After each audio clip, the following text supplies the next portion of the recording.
Bosančić vraća loptu do Rnića, solidan centar, šut iz pola loptu, 1:0.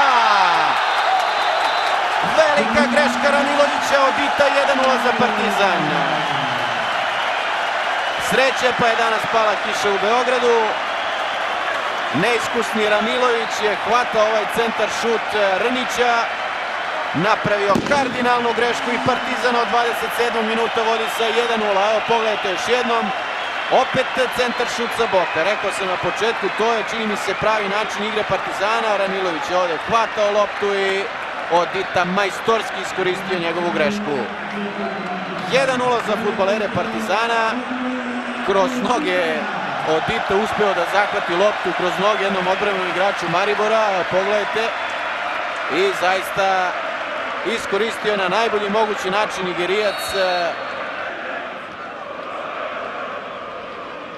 Zajic, ali tu je ponovo Smiljanić. Vrlo lepo Smiljanić, ponovo petom Lazić, Odita između dvojice, traži ga Smiljanić, evo šanse, 2:0! Kakav napad Partizana, ponovo centar šut, ali ovoga puta sa leve strane, Odita 2:0.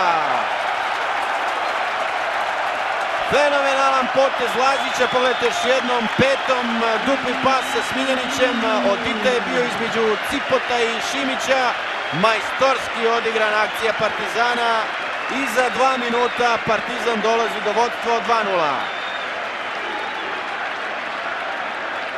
Opet je to bio napad po bočnoj poziciji, opet centar šut u pravo vreme i 2:0 za fudbalere Partizana, drugi gol za zaista sjajnog Nigerica Oditu.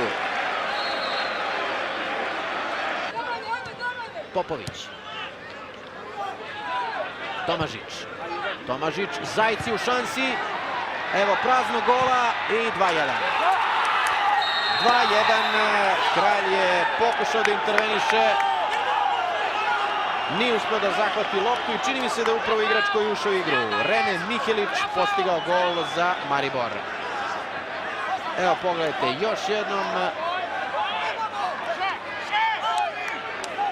Ovdje je Kralj istrčao, Rene Mihelić uhvatio ovu loptu i iz dosta teške pozicije ipak pogodio. 2:1. Evo još jednom